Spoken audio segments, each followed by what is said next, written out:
This one's called The Island of the Fae by Edgar Allan Poe. Starts with a small subscript here. It's a quote in Latin from Servius. Nullis inem locus sine genio est. Okay. La musique, says Montmartel in those Conte Moreau. As it says here, Moreau is derived here from morose, and its meaning is fashionable, or more strictly, of manners. So la musique, as Montmartel says, which in all our translations we have insisted upon calling the moral tales, as if in mockery to their spirit, la musique est le sceau de talent qui jouissent de lui-même. Tous les autres valents des témoins. Here he confounds the pleasure derivable from sweet sounds with the capacity for creating them. No more than any other talent is that for music susceptible to complete enjoyment, where there is no second party to appreciate its exercise. And it is only in common with the other talents that it produces effects which may be fully enjoyed in solitude.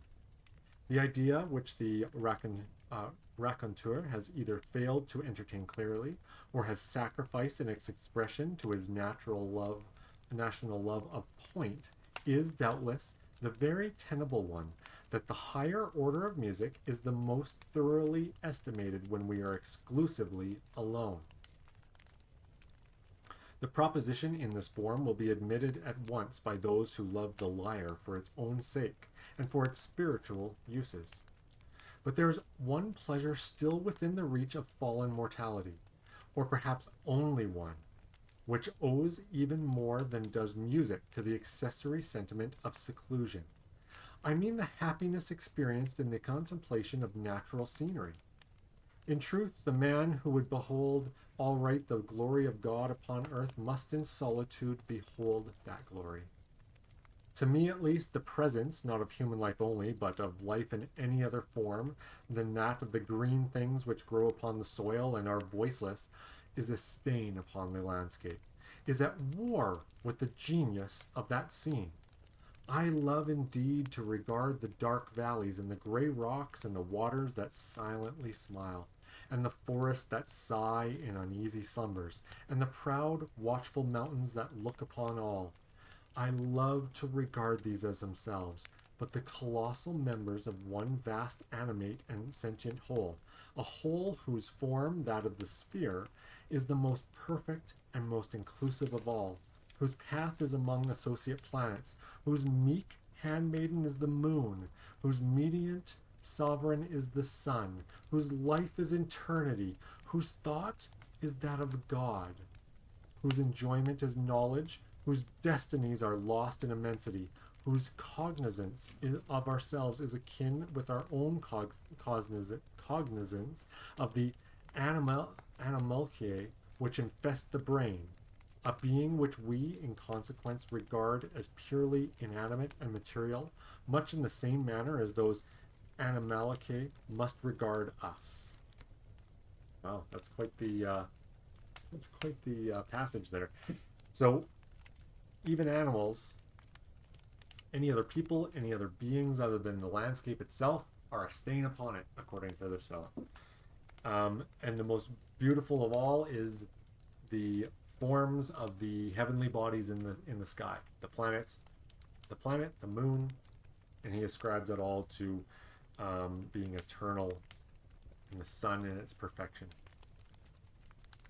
Our telescopes and our mathematical investigations assure us on every hand, notwithstanding the cant of the more ignorant of the priesthood, that space, and therefore that bulk, is an important consideration in the eyes of the Almighty. The cycles in which the stars move are those best adapted for evolution, without collision of the greatest possible number of bodies. The forms of those bodies are accurately such as, within a given surface, to include the greatest possible amount of matter, while the surfaces themselves are so disposed as to accommodate a denser population than could be accommodated on the same surfaces otherwise deranged. So this guy really loves spheres. Nor is it any argument that against bulk being an object with God, that space itself is infinite, for there may be an infinity of matter to fill it. And since we see clearly that the endowment of matter with vitality is a principle, indeed, as far as our judgments extend, the leading principle in the operations of a deity, it is scarcely logical to imagine it confined to the regions of the minute, where we daily trace it, and not extending to those of the august. As we find cycle within cycle without end, yet all revolving around one distant center, which is the Godhead, may we not analogically suppose that in the same manner, life within life, the less within the greater, and all suppose in the same manner, and all within the Spirit divine? In short, we are madly erring through self-esteem in believing man, in either his temporal or future destinies, to be of more moment in the universe than that vast clod of the valley which he tills and contemns, and to which he denies a soul for no more profound a reason than he does not behold it in operation. There's a small subtext here. Speaking of the tides, Pomponius Mela, in his treatise De Situ Orbis, says either the world is a great animal or etc. So it kind of says here that it's arrogant of us to think that the heavens and the space and all the spheres within it are lesser than us as beings. So kind of took a little shot at the priesthood earlier, basically saying, that the whole idea of like stuff like eminent domain and was it the doctrine of discovery and things like that, where we say we are the greatest thing that's out there, so whatever we determine is worthwhile, and the ground which we walk on is just ours to trot upon, is massively silly and massively wrong. That's what he's kind of getting at here. That the ground on which we trod on is more godly than mankind. It's kind of a weird take of both the science butting up against the faith portion.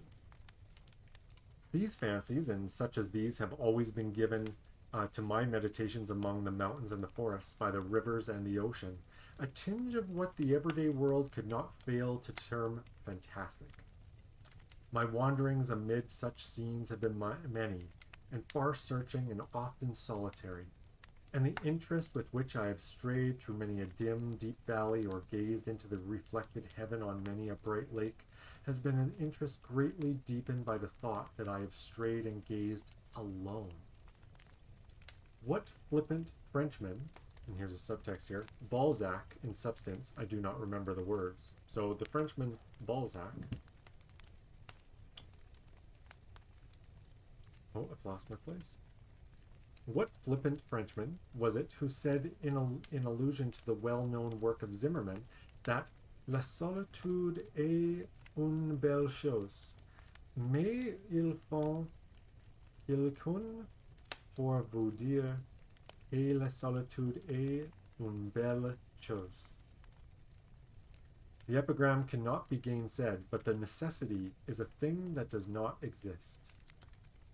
So my French is pretty poor, but something about the solitude that one takes, I think, pales to that as one that one chooses. I'm probably completely wrong on that, but I think it's talking about, it's once again going back to the solitude being the thing. Necessity is a thing that does not exist. It was during one of my lonely journeyings, amid a far distant region of mountain locked within mountain, and sad rivers and melancholy tarns writhing or sleeping within all, that I chanced upon a certain rivulet and island. I came upon them suddenly in the leafy June, and threw myself upon the turf beneath the branches of an unknown odorous shrub, that I might doze as I contemplated the scene. I felt that thus only should I look upon it, such was the character of phantasm which it wore. On all sides, save to the west, where the sun was about sinking, arose the verdant walls of the forest. The little river, which turned sharply in its course, and was thus immediately lost to sight, seemed to have no exit from its prison, but to be absorbed by the deep green foliage of the trees in the east. While in the opposite quarter, so it appeared to me as I lay at length and glanced upward, there poured down noiselessly and continuously into the valley a rich golden and crimson waterfall from the sunset fountains of the sky. About midway in the short vista which my dreamy vision took in, one small circular island, profusely verdured, reposed upon the bosom of the stream.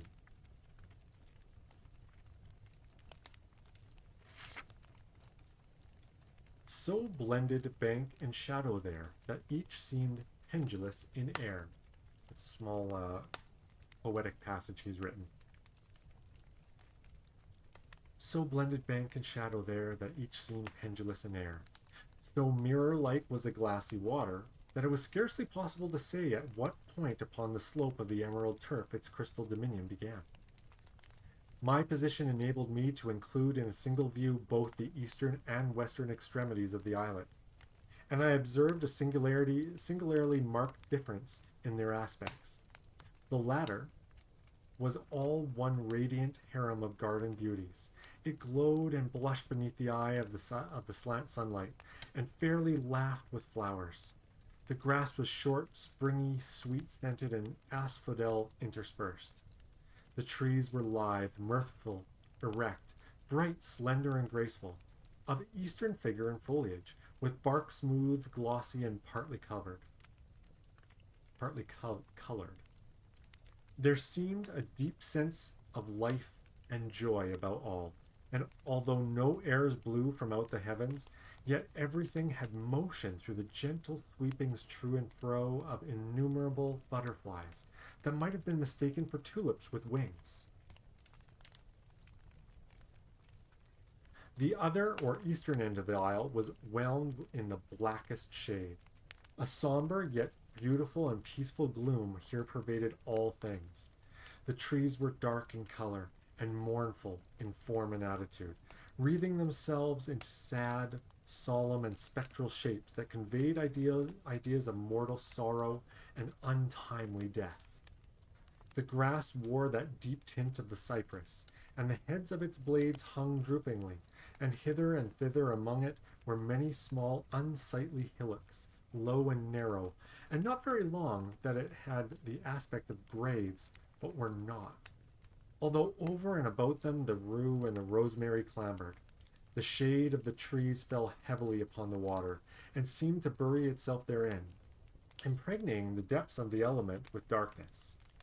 I fancied that each shadow, as the sun descended lower and lower, separated itself sullenly from the dark trunk that gave it birth, and thus became absorbed by the stream, while other shadows issued momently from the trees, taking the place of their predecessors thus entombed.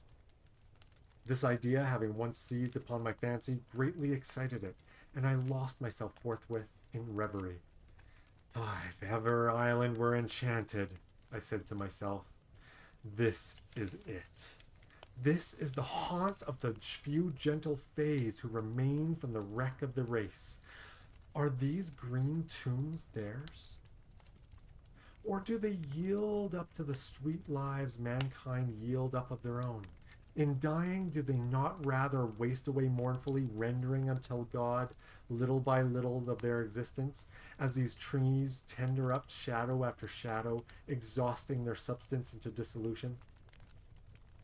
what the wasting tree is to the water that imbibes its shade, growing thus blacker by what preys upon, may not the life of the Fae be to the death of which engulfs it? As I thus mused, with half-shut eyes, while the sun sank rapidly to rest, and eddying currents careered round and round the island, bearing upon the bosom large, dazzling white flakes of the bark of the sycamore, flakes which, in their multiform positions upon the water, a quick imagination might have converted it into anything it pleased. While I thus mused, it appeared to me that the form of one of those very fays which I had been pondering made its way slowly into the darkness from out of the light at the western end of the island. She stood erect in a singularly fragile canoe, and urged it with the mere phantom of an oar. While within the influence of the lingering sunbeams, her attitude seemed indicative of joy, but sorrow deformed it as she passed within the shade. Slowly she glided along, and at length rounded the islet and re-entered the region of light. The revolution which has just been made by the Fae, continued I musingly, is the cycle of the brief year of her life. She has floated through her winter and through her summer. She is a year nearer unto death.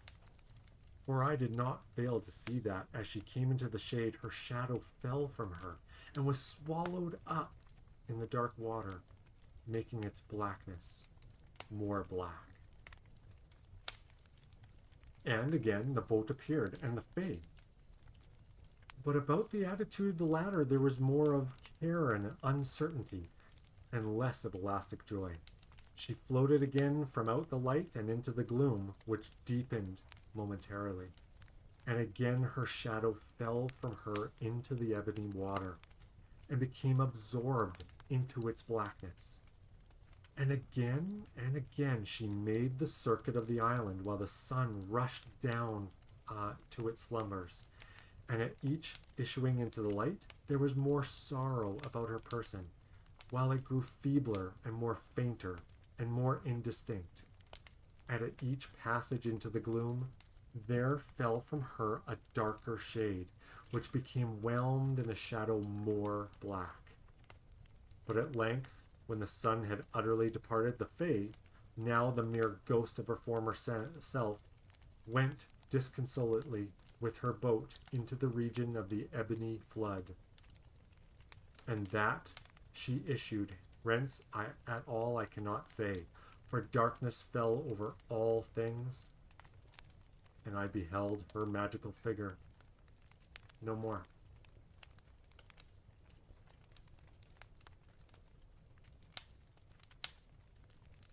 So he just witnessed the journey of the Fae into what he assumes is her demise in that shadow beneath the trees in that dark water. It's quite the thing to see all on your own. Now, a Fae is a fairy, is like a forest fairy. So that's what he just watched, traveling through the light, and each time she went to darkness, her shadow would be absorbed by the water and was taking more life from her. It's really something. So the Island of the Faes. It's an interesting one.